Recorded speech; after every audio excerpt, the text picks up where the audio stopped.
Would you ever buy a car that required you to replace the whole car when something like the tires were too worn? Of course not. So why buy a sit harness that does not allow you to adjust or replace components when they are too worn for safe use? The Ergovation is a one-of-a-kind sit harness which allows users to alter the location of their work positioning D-rings for a custom-tailored fit and comfort like no other. This one-of-a-kind patented technology allows the users up to 8 inches or 20.3 centimeters of adjustment along the wings of the back pad.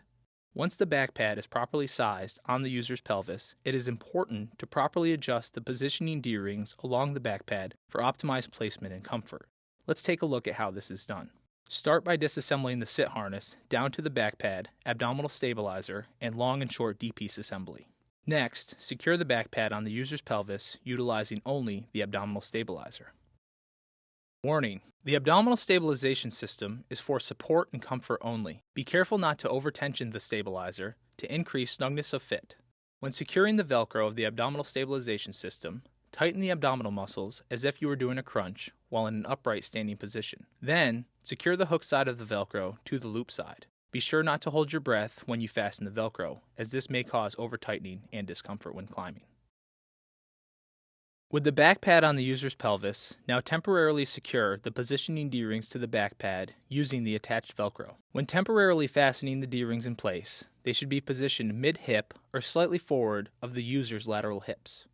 It is vitally important that this adjustment is made prior to use, as the location of the positioning D-rings along the back pad also affects the positioning of the suspension assembly on the user's pelvis. With the positioning D-rings temporarily fastened in place, they can now be secured together by threading the long D-piece assembly through the back pad as seen here. Once the webbing of the long D-piece has been threaded through the tailpiece of the back pad, the D-rings can then be secured together by threading the webbing of the long D-piece through the Y2 friction buckle of the short D-piece assembly. The excess webbing can then be threaded back through the tailpiece and trimmed to fit. Warning: be sure there is at least 2 stitch seams exiting the Y2 friction buckle of the short D-piece, as this ensures adequate length to safely secure the D-pieces together and not allow slippage back through the buckle. Less than 2 stitch seams, or 6 inches, is not considered adequate length, and the long D-piece should be replaced or readjusted prior to use. Once the proper stitch seam has been identified, the long D-piece can be trimmed to length just outside the stitch seam as seen here.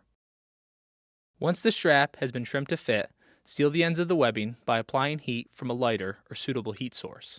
Apply only enough heat to seal the ends of the webbing and be careful not to overheat or cause damage to any area other than the cut end of the webbing. If you have questions or concerns about the safe length of the D-piece assembly, consult with a competent person in this matter or contact Buckingham Manufacturing.